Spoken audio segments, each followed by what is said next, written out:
Greetings and welcome. You're invited to join our very talented actors for the stage play reading of The Personal Trainer. The play takes place in an upscale Manhattan personal trainer's office, where drama is not just on the treadmills. His colorful clients include a diva of a bygone stage who refuses to let the spotlight fade, a mafia boss wrestling with more than his biceps, and a priest navigating matters of faith and identity. Get ready to laugh as life's challenges and personal quirks collide, proving that sometimes the hardest workout is the one inside your own heart. Please enjoy the performance.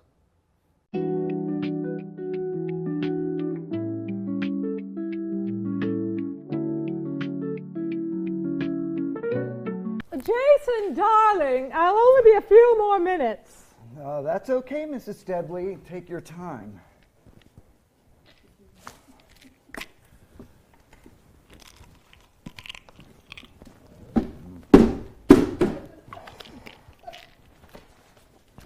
Ms. Steadley, I don't have a catwalk in here. What's with the designer boxes? Oh, just a few things I had Ronaldo design for me to work out in comfortably. There, I am ready. Good God. What was that? I said, good job. Oh, yes. Well, isn't Ronaldo an absolute genius? There, now. Oh, I'm all ready for your expertise. Now, tell me again where the areas you want us to focus on. Well, really, darling, they're hardly areas. Merely a few locations where there's a buildup of tissue, most likely from my allergies. Allergies. Yes. All right. Okay. Let's see where these unattractive hives are. I don't like to mix business with pleasure, but I was surprised to see you at Melissa's soiree last night. I know she is a client of yours. In fact, she's the one who suggested I come here. However, I did not know you two knew each other extracurricularly. I must admit, you two dance beautifully together. I was a professional dancer before becoming a trainer, and Melissa and I do go dancing often. Why are you surprised? Do you think I fall into your group's NOK category? NOK? Not our kind. Oh, heavens! Oh, not at all, dear boy. It's just that you are so much younger than the rest of us others who are there. If only Melissa's choice of guests was as appealing as her hors d'oeuvres. Well, the women were all attractive. As soon as I walked in the words of my heroine, Dorothy Parker, came to mind. If all the ladies in this room were laid end to end, I wouldn't be a bit surprised. Dorothy Parker? Didn't she die lonely, heartbroken, and an alcoholic? We had parallel paths. That's why she's my heroine. Witty, worn, and weary. And as far as the men at the party go, what difference did their looks make? Most of them were attached to someone anyway. Oh, darling, I have an advanced degree in detaching. That is, if the prey arouses my interest. Yes, Melissa told me you had a stable of ex-husbands. She should know. I took one of them off her hands. And she's still friendly with you. Are you kidding? Her ex, especially, belonged in a stable, but not for studs. Geldings is more like it. Anyway, Melissa should talk. She's been on so many mattresses, her middle name should be Posturepedic. On the other hand, she is a geyser of gossip. She told me that you have quite a collection of private clients with whom, or should I say, on whom, you make house calls. Whoa, just a minute. Some clients, for various reasons, are only comfortable receiving therapy in the privacy of their own homes. Oh, I see. And I understand that some of those clients also give you therapy in the privacy of their own homes? What are you getting at? There, Jason. I was condemned a long time ago and found guilty. So I sit in judgment of no one. You know, you look very tired. What time did you leave the party? Oh, shortly after you. Really? I saw you heading towards the bar as I was making my exit without my usual flair and without the testosterone oozing trophy that Melissa promised she'd set me up with if I accepted her invitation. I was just going back to say goodbye to the bartender. Really? Yes.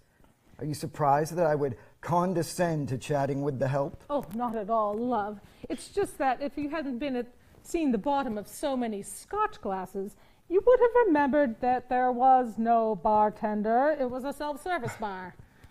However, I did notice that you spent an inordinate amount of time with that full-figured French maid in her tiny white apron and even tinier skirt.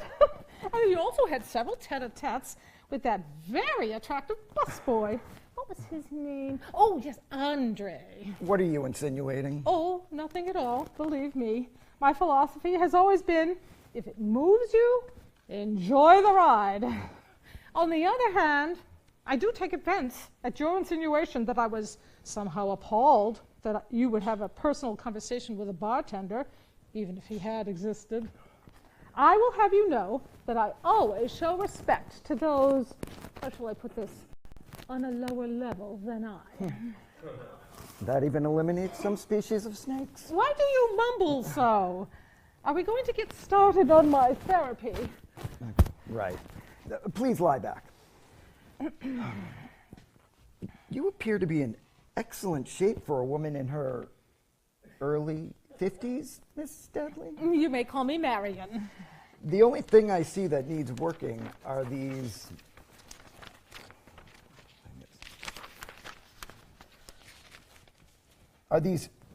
allergic reactions that have settled here, here.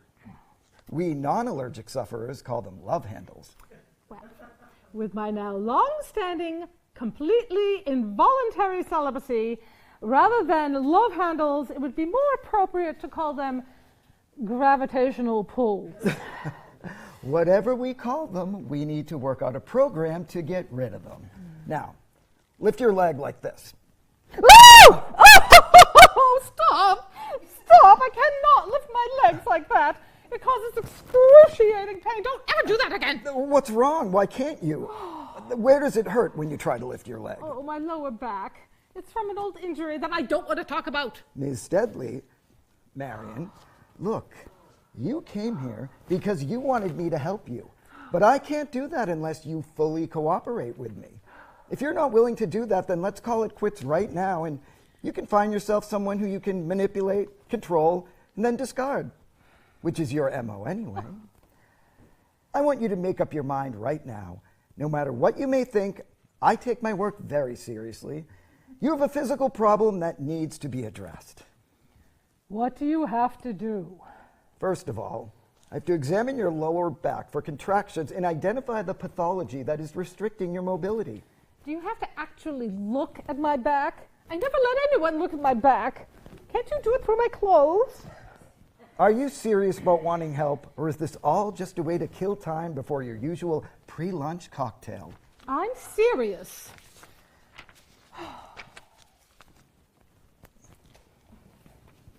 What happened to you? I've never seen scars like that before. Oh, I told you, damn it! I don't let anyone look at my back. Why couldn't you respect that? Or am I expecting the impossible? Sensitivity from a gigolo? Okay. All right, draw in your claws.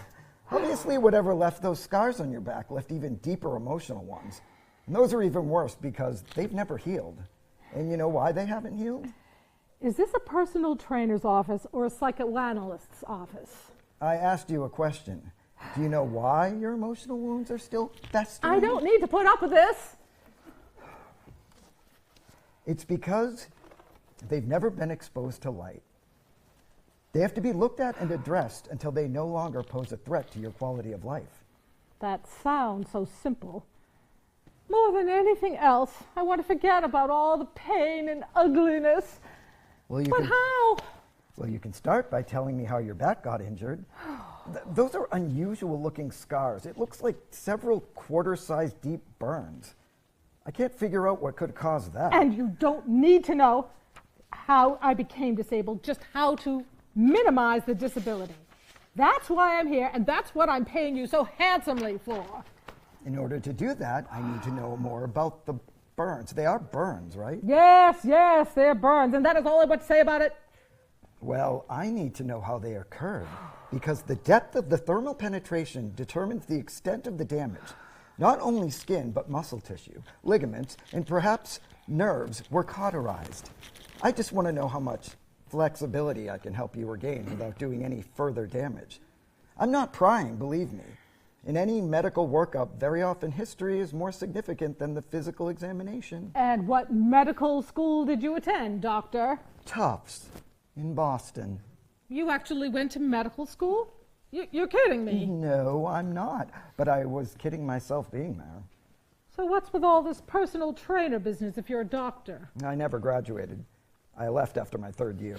On your own, or were you asked to leave? On my own. I was doing fine, but I went to medical school only to please my father, who wanted me to take over his orthopedic practice. And? Well, when I started clinical rotations, I knew I didn't want to be a surgeon, and I knew that if I went into any other specialty, my father would be bullshit.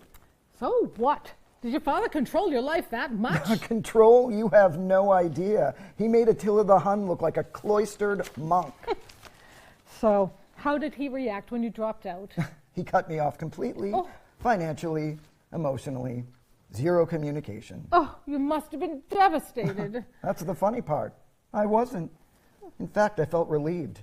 For the first time, I was free to make my own decisions. Well, maybe you got him purposefully pissed. Oh, now who's playing the psychoanalyst? Oh, you're right.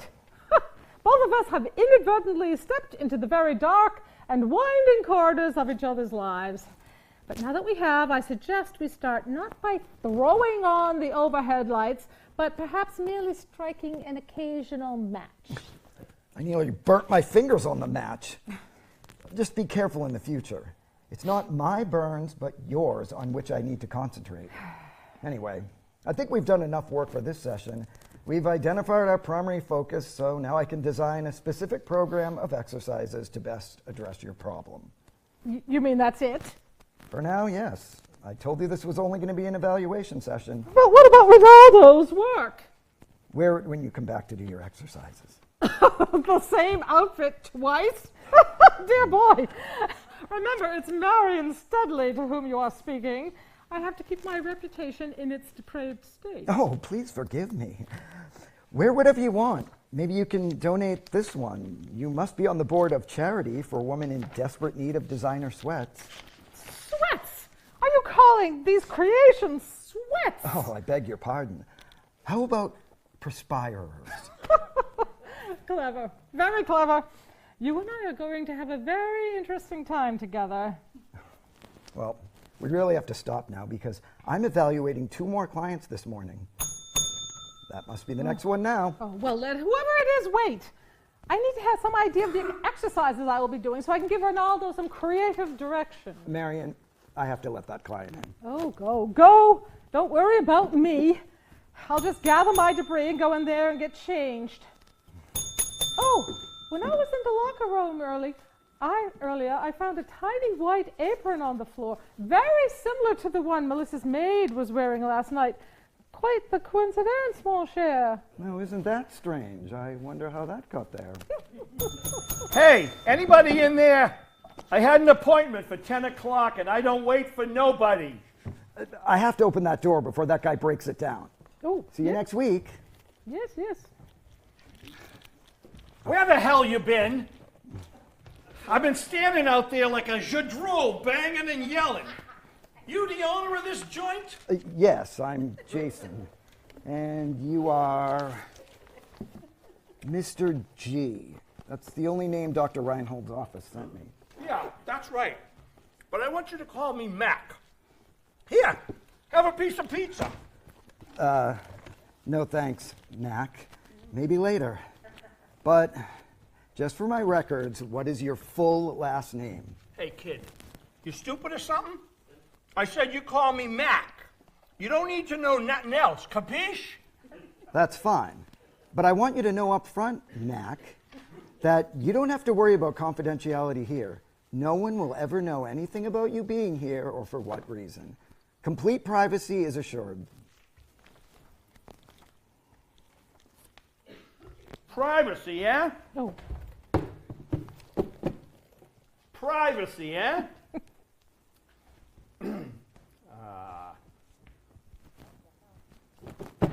What the hell was that? There's someone in there. You can't just barge in there. Listen, you punk kid. Nobody tells me what to do. Get back to your desk if you know what's good for you. Get your own. oh, who are you? Never mind who I am, lady. Who are you? Oh, me? Well, I'm Jason's psychotherapist. His shrink? How come you're dressed like that? Oh, well, let's just say he's a little bit kinky. Kinky? You mean he's a little, AC/DC?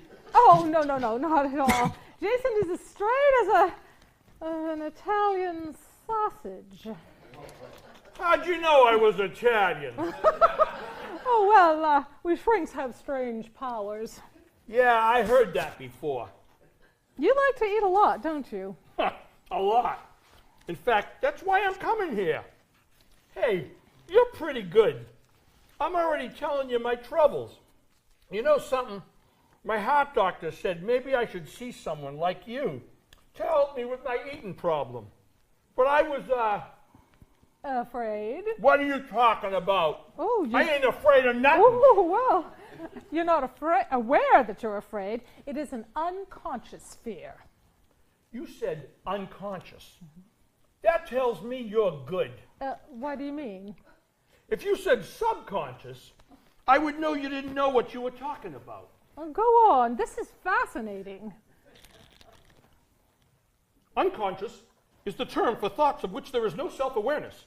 The thoughts are so painful they are buried very deeply and can only be recalled by means of dream analysis and hypnosis. Subconscious thoughts, on the other hand, are on a more accessible plane of consciousness, and the person can retrieve them when needed. Like playing chess, even though you haven't played for years. Well, how do you know all that? I don't know it. I just have it memorized. It started when I was a kid. It drives me nuts. It's like having a camera in your head. All I have to do is read something once, and I can't get rid of it. Well, you have a photographic memory. You can call it that, but to me it's a curse. Oh, why a curse? It's a long story, and I don't want to talk no more about it. But maybe later. I like you. You're good. Oh. You got a card? Oh, yes, yes. Is everything all right in here? Yeah. Oh, wait a minute. I know I have one in here. Here we go. Here's my card. Oh, and Jason, darling, I almost forgot. I found this wallet on the floor of the dressing room. I looked at the ID card inside, and it belongs to someone named Andre. Wasn't that the name of that cute busboy last night? Oh, gee. Oh, imagine a French waitress's apron and a busboy's wallet just happened to land on the floor of your office. What a coincidence!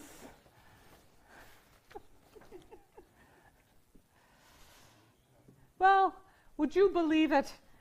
Last night you ended up with a menage a trois, and I couldn't even get the plat du jour. Okay, you, let's get started. Okay. How are you feeling since your bypass surgery? Good. You ain't gonna believe it, but it hurts me more where they took the vein out of my leg than where they cracked open my chest. That's not unusual. But other than that, I feel like $1,000,000. Let's go back into the gym and I'll show you how much I can bench. Hold on, you're not ready for that yet. We'll start off with some cardiovascular exercise like walking on the treadmill. And along with that, I'm going to refer you to a nutritionist to straighten out your eating problem. You're talking crazy. I eat good. I just brung the pizza to kind of break the ice. I wasn't going to eat none, but you made me nervous with the waiting. And anytime I get nervous, I want to eat pizza. You got to taste this side with the pepperoni and sausage. You've got to promise me, starting now, no more.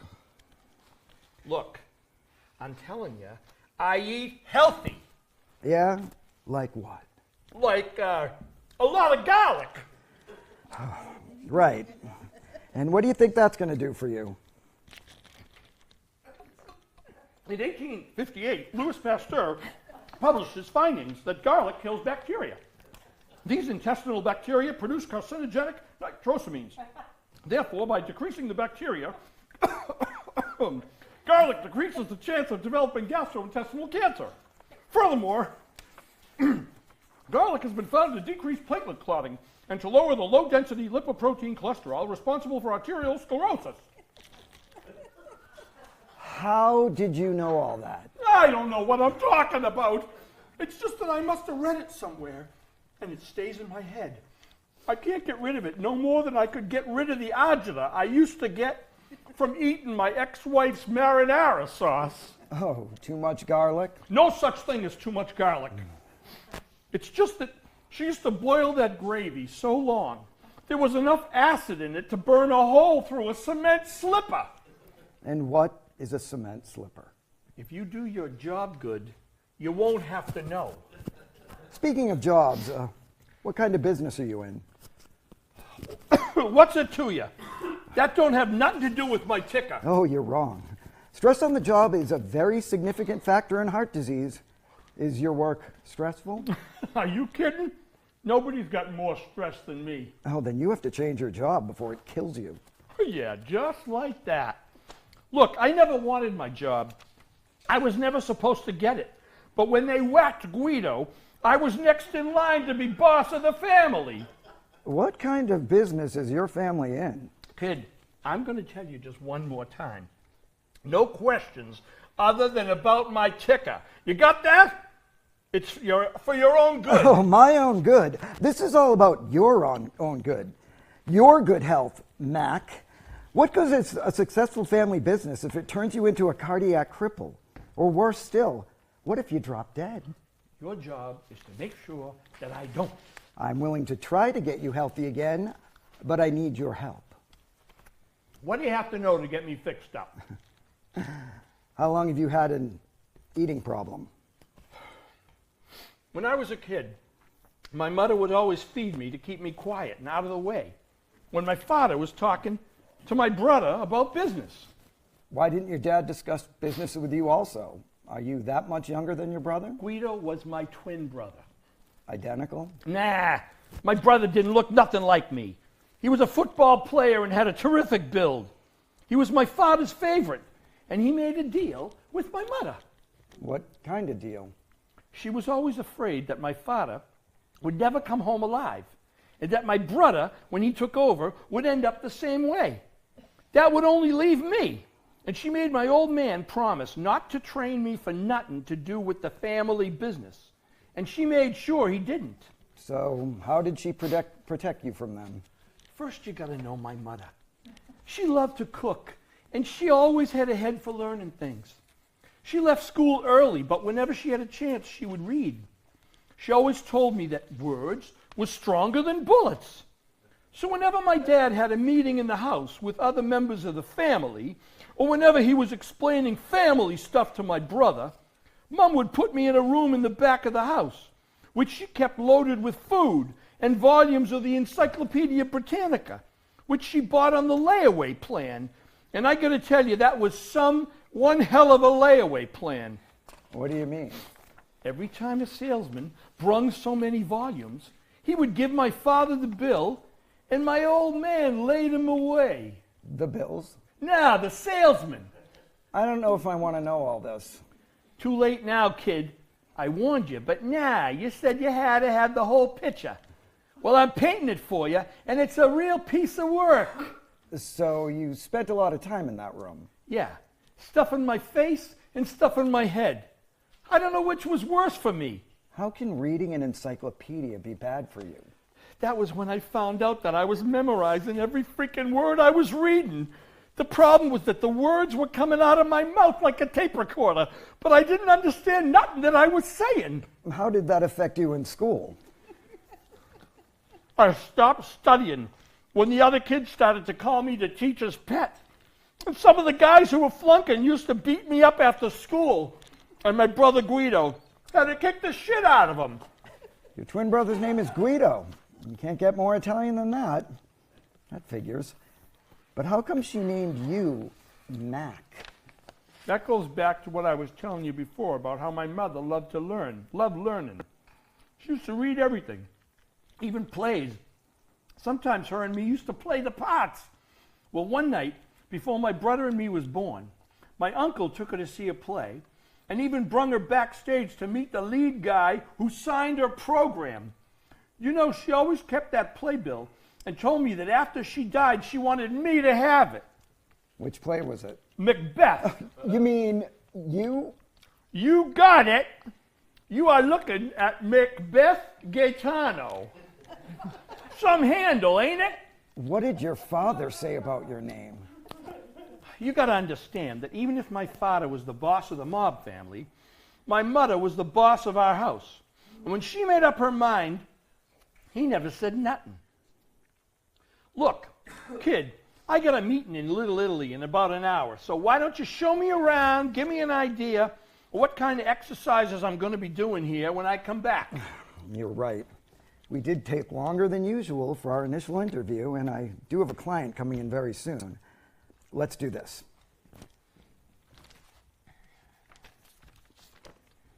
That's a generic cardiac rehab workout sheet, which I have customized for you when you come back. But it describes all the exercises and machines. Let's quickly go into the gym, and I'll show you how it's set up. Looks like your next case is here already. You better let him in case he gets bullshit if he has to wait like me. Don't worry about me. I'll go next door myself, and I'll look around for a while. Oh, hello. Come in and sit down. Thanks.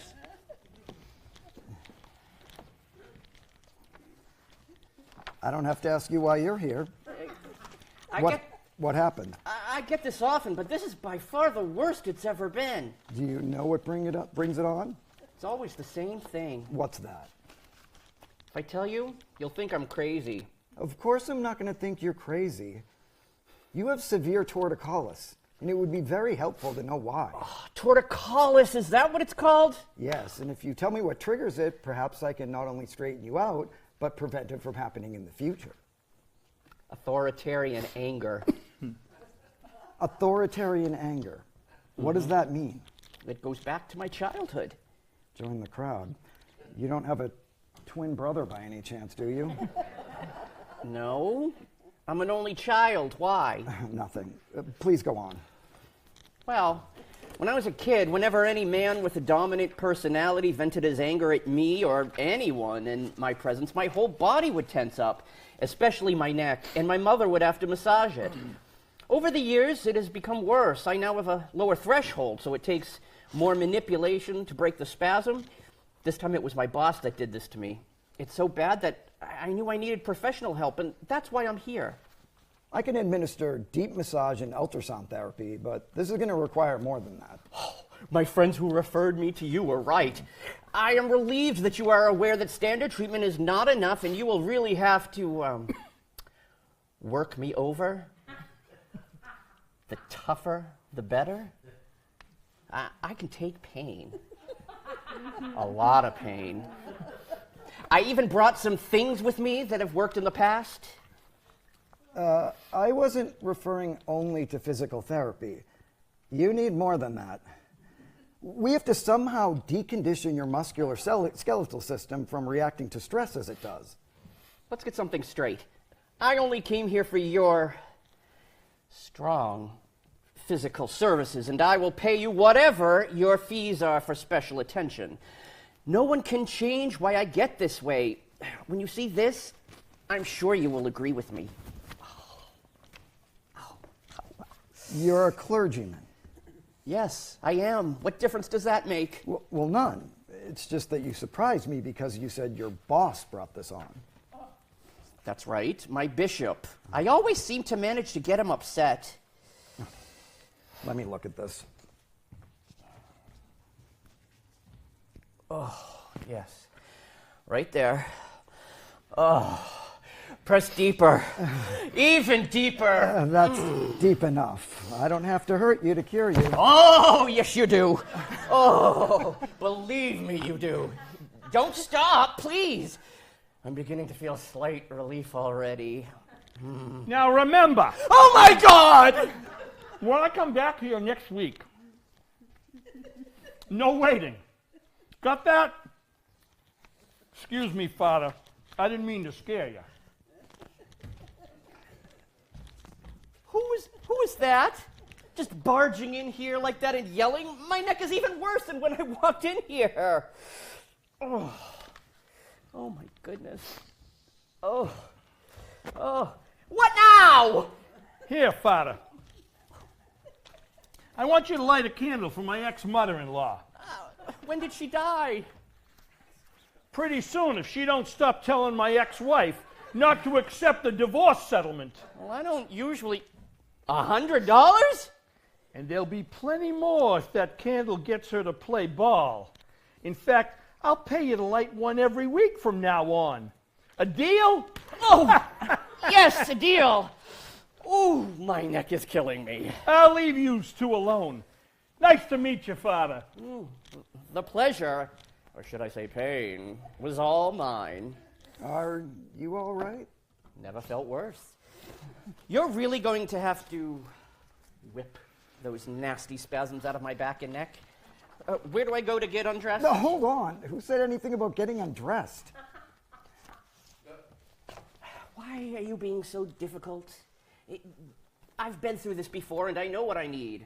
I was hurting when I first came in here, and after that episode with whatever his name is, my neck is killing me. You are going to have to use all the equipment I brought up with me. I have everything I need to treat you. I don't need any equipment from you.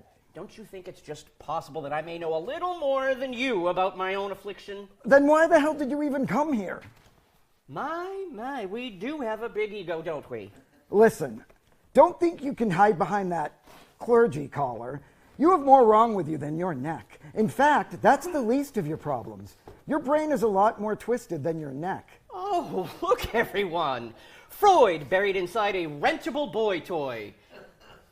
Well, used to be a boy. Oh, listen, What's you left little... is still for rent. No, listen, you little bastard. I'm not taking any more shit from you. Take your deviated neck and perverted psyche out of here now. Oh, stop shouting at me! Oh, look what you've done! Oh, my neck! Oh, my whole spine is spasming. Oh, I can't even straighten up. Help me, please. You have to help me. You did that on purpose, didn't you? Oh, yeah, sure. I make myself get this contorted at will. No, that's not what I mean. These spinal spasms you're having is real, but it's not caused by anything physical. It's a reaction to me yelling at you. You know how to provoke a guy. It takes a lot to get me to that point, but you got me there in a hurry. I bet you know exactly how to push the bishop's buttons, too. He gets angry with you often, doesn't he? Just about every time we're together. Just what I thought. Okay, just rest over here for a while, and I'll be back to give you ultrasound therapy. Okay. You know what? It occurred to me that when you referred to my last client as what's-his-name, you have no idea who he is, right? Right? Then how are you going to light a candle and pray for his ex-mother-in-law when you don't even have a name? Oh, that's no problem. I just tell God that if he really knows all things and all beings, finding this unfortunate woman and signing her up to one of those standard $100 a week, keep your mouth shut or you're going to get whacked contracts should be a piece of cake for him. So you're even pushing God's buttons, huh? 6 months later.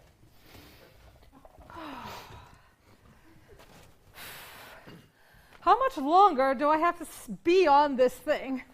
I could have walked to Canyon Ranch by now. Not unless it's located 20 blocks from here. You must be joking. I think you need some upgraded machines. I feel like I've already completed a pilgrimage to Lourdes. You appearing in Lourdes in that outfit would be some apparition. The people would think they're seeing the patron saint of colorblind designers. Oh, drop the wisecracks. How much longer? You've only got 1 mile to go. The time will pass quicker if you stop watching the monitor. Let's talk about something. How about your love life? Okay. And what will we talk about for the other 9/10 of a mile? Come on, it can't be that bad. No, you're right. There has been a very interesting and coincidental turn in my social life. Tell me about it. Well, the coincidence is that I met him here. And what makes it so interesting is that for a long time, he has unknowingly played a pivotal role in my life. Who are you talking about? Mac. Mac? Look, before you go any further, I have to tell you that the G of his last name stands for... Gaetano. I know. That's what makes it so interesting. Interesting. I'm talking mafia, and you're talking interesting. Extremely. But I don't want to get into any details. I was merely responding to your question about my love life. Okay, time's up. Oh. All you need now is some deep ultrasound massage. Ooh. Sit right over here. Okay. Thank you. Ooh.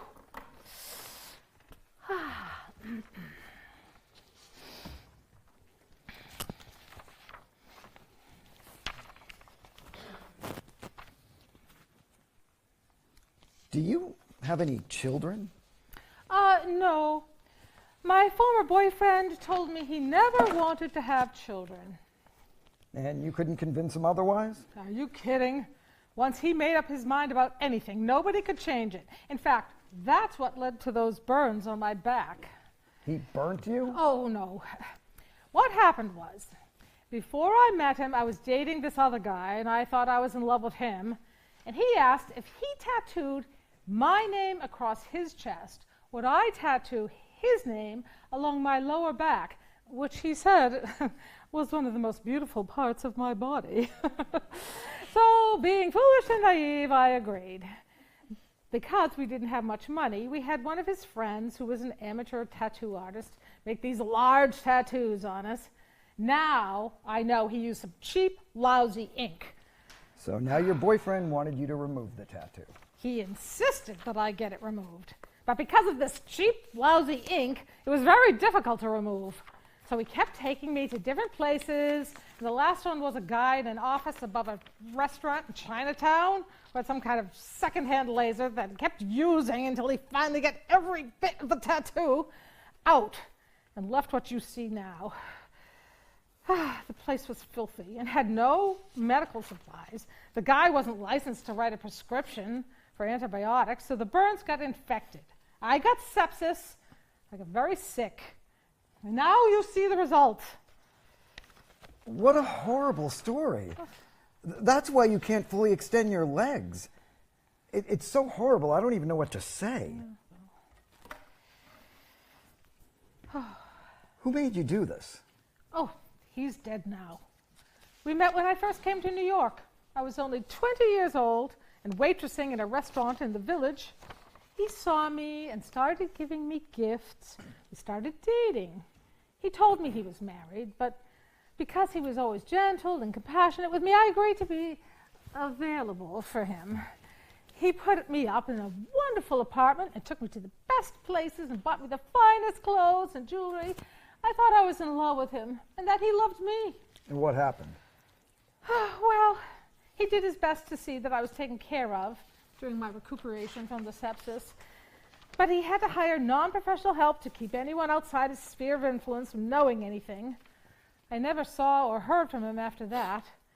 When he died, Vito, his closest friend and someone who was always very kind to me, told me he had spoken to Guido's twin brother, the new head of the family, and that his brother instructed Vito to see to it I would never have any financial worries. Guido? The guy you were involved with was Guido Gaetano? Yes. You know that Mac is Guido's twin. I know. This is really getting crazy. How can you even talk to Mac after what his brother did to you? Oh, Mac is nothing like his brother. He took me out of destitution and gave me a quality of life that allowed me to reclaim my self-respect, and I never even knew him. Well, I know him now, and I can tell you that behind that bravado is a very sensitive and sensual man who is as lonely as I am. I've given it a lot of thought. I see it as a relay race. I can either let the past erase any potential for affection, or let the present erase the anger and self-pity. The future has to take the baton from one of them, and I've concluded that the present is odds-on favorite to win. Does he know who you are? Oh, no! And he never has to. Right now, he thinks I'm a psychotherapist. Well, the psycho part is right. If you think you're going to get away with that, you know, you can get in a lot of trouble if he finds out. I don't think so, because he's afraid of anyone knowing the workings of the family, so he avoids all that when we are discussing things. He only talks about symptoms, not their potential causes, no matter how much I probe in hopes of giving him some insight. In fact, yesterday I decided to stop the whole therapy thing when I hit a raw nerve, and he began acting strangely. I don't want to jeopardize what we have. We are very fond of each other. In fact, we've moved to a very satisfying level of intimacy. Sounds like you've crossed the forbidden therapist-patient boundary line. Oh, nonsense, darling. What one can say that I developed a new therapeutic technique: horizontal transference and counter-transference. Oh, that could be Mac. He told me he had an appointment with you today, and if that's him, please keep him in the office long enough for me to get changed and leave. I don't want him to see me like this. Oh, you better open the door. He hates to be kept waiting. Oh, believe me, I know. But he's not scheduled till later on. That's another client, so you don't have to rush getting changed. Well, don't be too certain. I told you I was with him yesterday, and I may have delved too deeply into his past. He started to feel uncomfortable. And I told you that you could get into a lot of trouble with this pseudo-psychiatry charade. When you say uncomfortable, do you mean that he was having chest pain? Oh, no. He just said he was feeling anxious, and he wanted to get here early. I asked him if he thought his anxiety could be caused from feeling guilty about something. He thought about that for a long time and then said yes. He was sure that guilt was a major factor in all of this. He also said he figured out how he would take care of it. Oh, hi there. Hi there. Hi yourself. How are you feeling? Hey, your neck looks better. Well, the rest of me looks straight too, but you know what they say about looks. Oh, I know about looks. Listen to this. I had a plastic surgeon for a client, and in his office he had a large sign that read, "Remember, it's not how you feel, it's how you look that counts." I love it.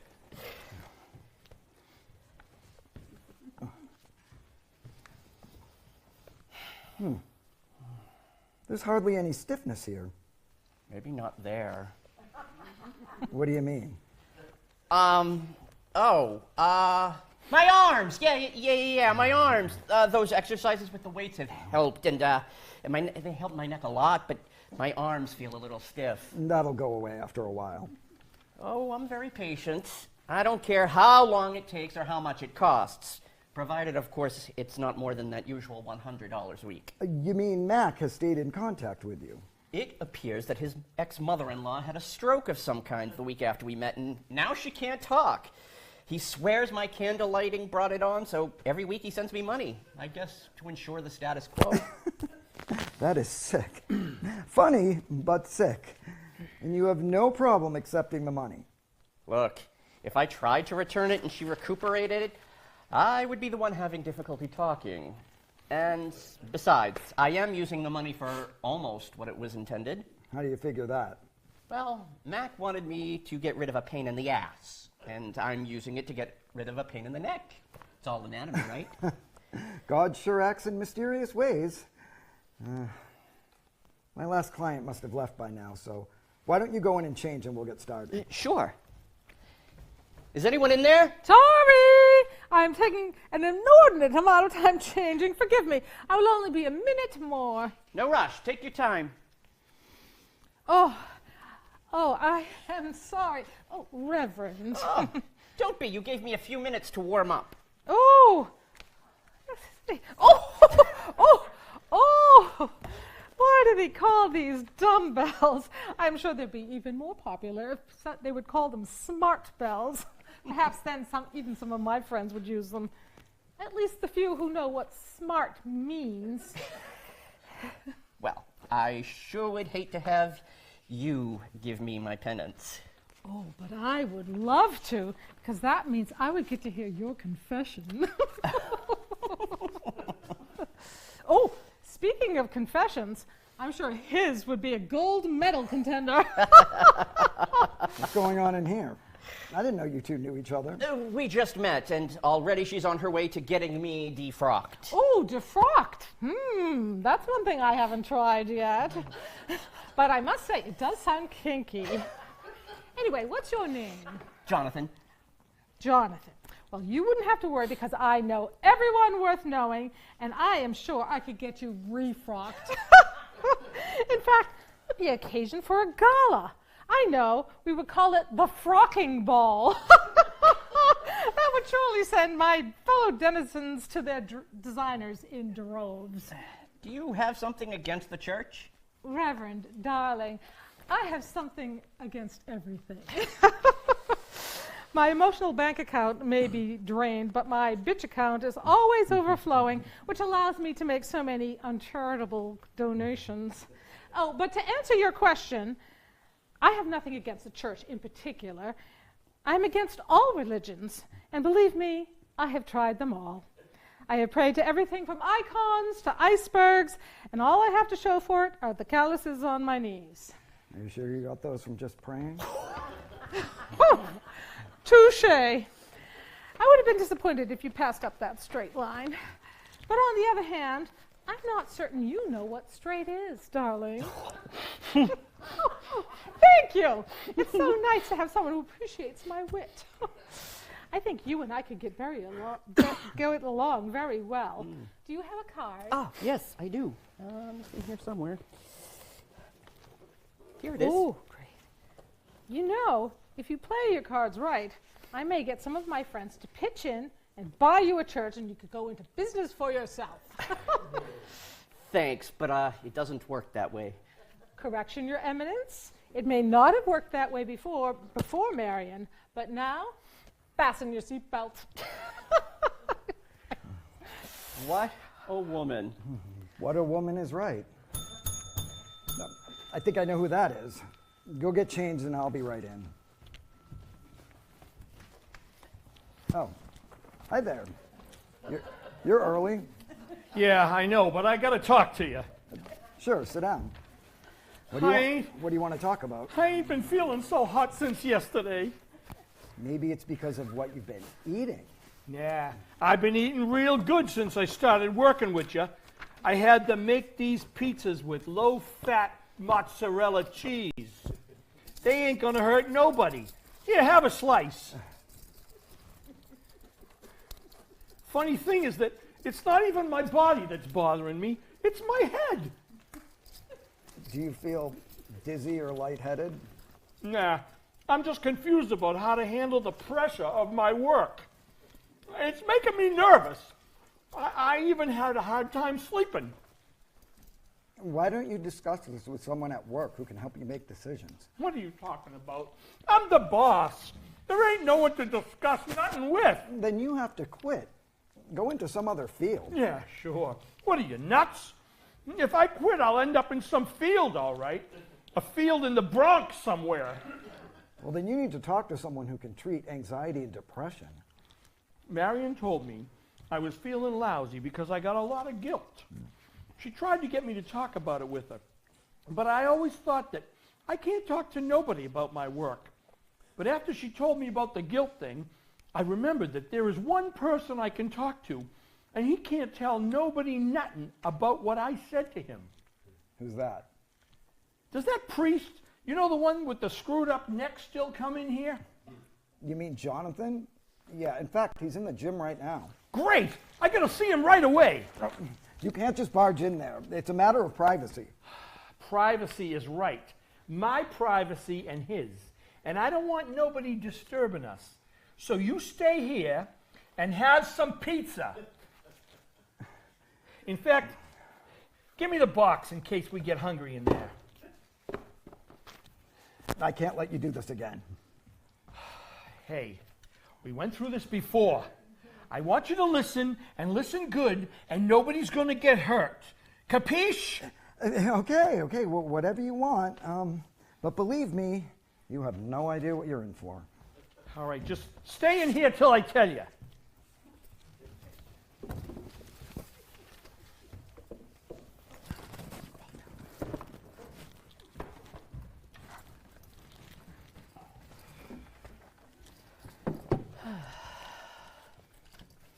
Oh, there you are.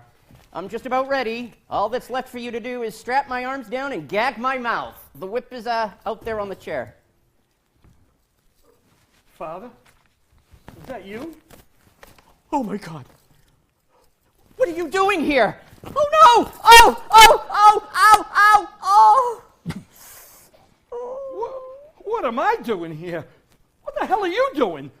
What kind of therapy is this? Oh, please get out of here before I go into a permanent state of rigidity. No. I came in here so you can help me.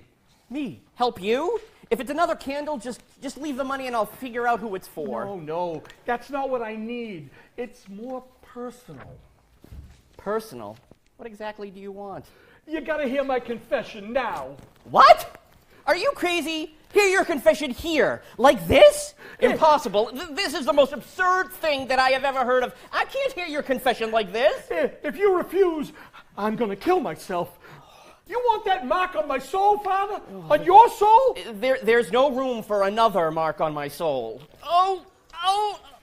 My spine feels like a corkscrew. Put the gun away. Please, put it away. Okay, I'll hear your confession. Just don't do anything crazy. Come closer. Bless me, Father, for I have sinned. Wait a minute. If the bishop could see this, I'll be assigned permanently to some leper colony. Just stand here behind me. It's been a long time since my last confession, but I gotta tell you, it never bothered me none until yesterday. That's when I was feeling guilty. You know what that feels like? I sure do. I didn't know what to do about it, but then I remembered that when I was a kid and did something bad, I used to feel lousy. But after going to confession, I felt good again. That's why I'm here. Why? What do you feel guilty about?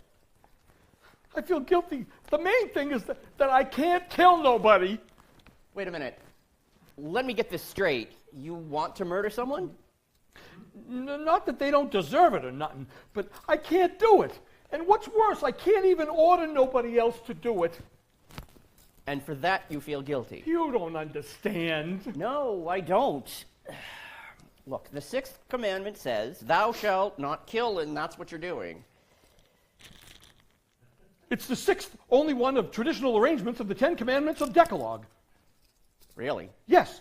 It is the 6th in the rabbis and the Philo arrangements, and 7th in the Nash Papyrus. And there is even a somewhat different version in Deuteronomy 5. That's very interesting. How do you know all that? It's a long story, but let's just say that my head is as screwed up as your neck. Anyway, the first commandment in my family is that you gotta whack certain jadrules to keep the respect of the other families. Families? What families are you talking about? You know, the mob. You mean you're part of the mob? A big part. I'm the head of the Gaetano family, and I ain't doing such a good job. And my old man would not be proud of me, because he could kill like nothing. And me, I can't hurt a fly. How long have you been boss? A year, just a year. And I already had a heart attack, and I can't stop eating. You want one? They're made with low-fat mozzarella. Oh. Have a slice. No kidding. Maybe just the one. So, how have you managed to stay boss without killing anyone? I've been telling my boys to bring the guy who's causing the problem to my office, and then I'll take care of him myself. And? Well, then I threatened to kill him. And just before pulling the trigger, and when I see the sweat on their head, I offer them a deal they can't refuse. If they agree to disappear out of the area permanently, I'll let them go. But if they cause any trouble with their personal family members, their personal family members, their kids, their wives, their girlfriends, their dogs, they'll all get whacked. Have any one of them ever caused you any more trouble? You know, this is good. That's the funny part. So far, none of them have bothered me no more. Here, have another. Okay. All I can say to you is that you're probably the best boss the mob has ever had. In fact, you were so brilliant that the best mob boss that has ever had. In fact, you're brilliant. You're putting the practice to the old adage, the pen is mightier than the sword. What do you mean? Nobody uses a sword no more. It's just a saying that means you can get more accomplished with words than war. That's what my mother kept drilling in my head when I was a kid. She used to say I can get more done with my tongue than with a gun. So that's where you got it. Look, let me tell you, all of us have been told that, but only a gifted few can put it to use, and you are a master of it. Here, Father, have another. You just saying that to make me feel good? No, not at all. Listen, you're keeping the troublemakers out of your hair without any bloodshed. Your father couldn't do that, and look how he ended up. I bet I know how he died. Just like my brother. From a bullet in the head. See what I mean? I'm telling you that instead of feeling guilty, you should be proud of yourself. Stay focused on what your mother was teaching you, and you'll be fine. What's bothering you is that in your mind, you're still hearing your father's orders and feel you're disobeying him and should be punished. Believe me, I know all about that. You too? How come? Was your father like my old man? Well, my father died when I was 4 years old. My mother blamed me for that. What do you mean? Well, one day he got upset with me for something or other and said he was going to spank me. I started running away from him. I ran out of the house and onto the street just as a car was coming. My father rushed and picked me up over his head just as the car crashed into him. That's terrible. But it wasn't your fault. It was an accident. Well, my mother kept telling me that if I hadn't been a bad boy, my father would not have died. Anyway, that just left the two of us in a sort of screwed up Oedipal complex. Edible complex. That's what I got. You put anything edible in front of me and it's gonzo. No, I said Oedipal, as in Freud. Oedipus Rex, the Greek king who killed his father and married his mother because he was jealous of his father.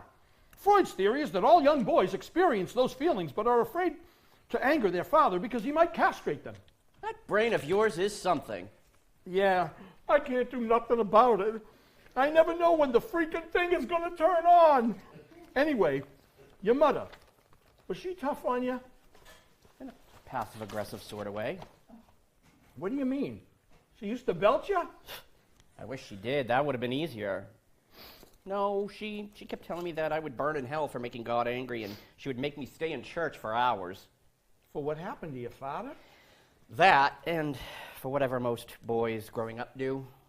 The difference was that they had a father who would physically discipline them, and then it was over. They had no lingering guilt, whereas nothing I could do would get rid of mine. I even became a priest to please her.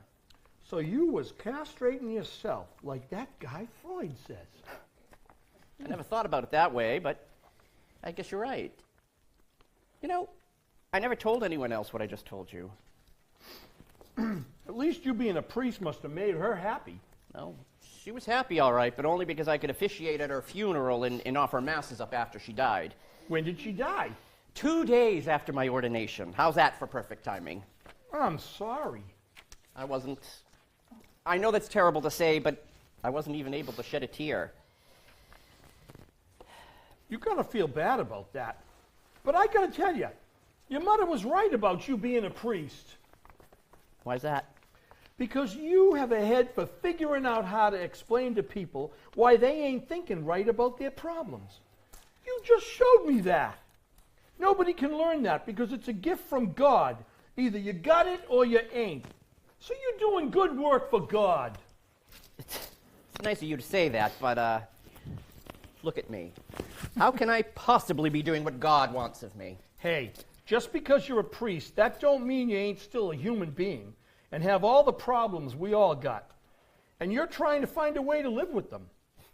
I was feeling lousy about not doing what my father wanted, and you helped me with that. Now you feel lousy about what your mother. Look, I remember reading about St. Augustine. Hold on a minute. St. Augustine, a 4th century theologian who learned to reject his fleeting human desires and surrender himself to God and grace, demonstrated the importance of understanding that humans are born sinners. We cannot trust our own desires because our desires always lead us astray. We are wired to behave sinfully, even if we know our sinful behavior is pointless and will only make us unhappy. Unhappy? I feel awful. My own mother and I can't grieve. I deserve to be tortured for that. Is that what the whip is for? You don't need that, because you're beating yourself up without it. No. It's just that when my neck gets really locked, inflicted pain while I'm restrained changes the focus of discomfort and my neck gets better. Did Jason come up with that? No, I discovered it on my own, and in fact, I have to pay him handsomely to do it. Well, your neck seems to be much better now. Yeah, you know, you're right, I feel pretty good. And no whips, just talk. Like in your office, no bloodshed, just talk. Besides being a good priest, is there anything else you like? And this is something else I never told anyone before. Dancing. I like dancing, but I've never been any good at it. Did you ever take lessons? No. I was afraid to even talk about it. Maybe it's not too late for the 2 things. What 2 things? First, don't be afraid of what you feel inside no more. And second, start dancing. Look, I gotta go. But, you know what? Take this. I can't take money for hearing your confession. It's not for the confession, Father. It's for dance lessons. Catch you later. By the way, do you do weddings? Sure, I do weddings. I wear my Chanel chains for those. I got some thinking to do, but I'll let you know. Okay. Are you all right? Never felt better. Do you know how to dance? Well, yes. In fact, I was a professional dancer before becoming a professional personal trainer. Perfect. Put on some dance music. Dance music. Don't you want therapy? This is what I want. And don't worry, I'll pay you for it. Come, I need dance lessons. I'm not sure about this. I am.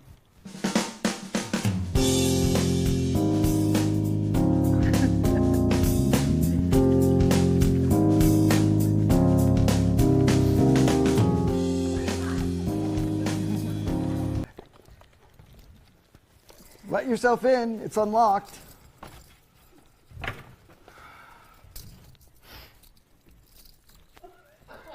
Hey, this place looks terrific.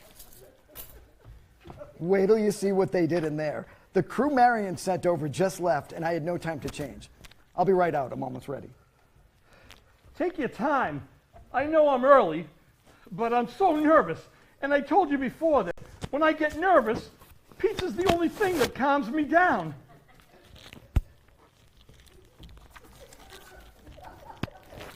Pepperoni! One of my favorites!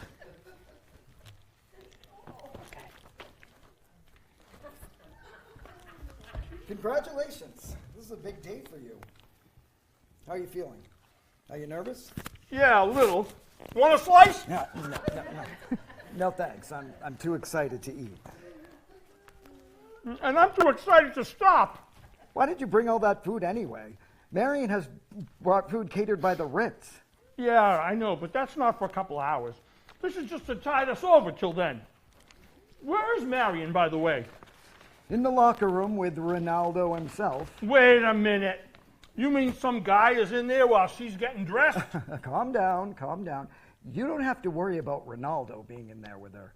Believe me. On the other hand, if Ronaldo was in there with you, well, that may be cause for worry. Capiche? Cabisco. Where's Father? Well, he should be here any minute. Even as we speak. Ooh, your irreverence. No need to genuflect, my children, but generous donations are always welcome. Hi there, Father. You want a slice? It's from Starchy's. It's the best. Oh, not right now. But thanks anyway. Perhaps a sip of that champagne? I'm always afraid of dehydration. Sure. I'm a little dry myself. I even brung some cups, Father. I'll get them and you pour. I think we could all use some.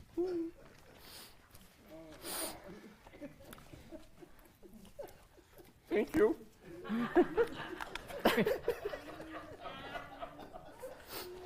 You pour.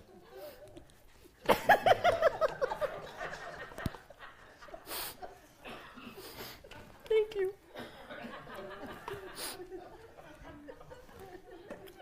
A toast to the groom. Here. Shantani! Is Lady Marian here? Yes, she's getting dressed. I'm sure she'll be a vision. And so will you. What do you mean? Here's what Marion wants you to wear. It's in there. For me to wear? What's wrong with what I have on? You're not coordinated Duh. With what? with the rest of us. But I really don't think I want to. Wear it!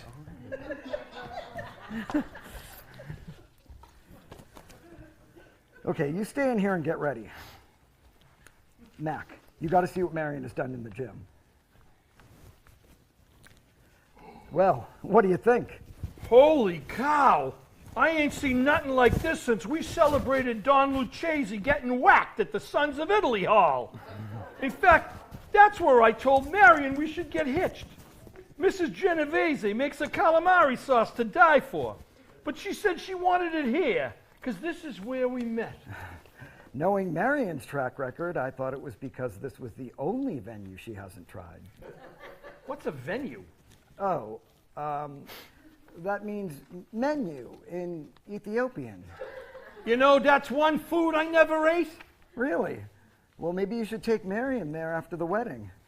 There's an outside chance that she has never had a honeymoon in Ethiopia. Everybody here? We are. Are you ready? The question is, are you ready? Well, You're gorgeous!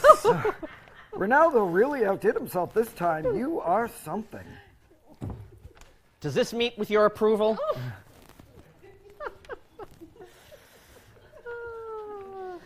Genius, pure genius.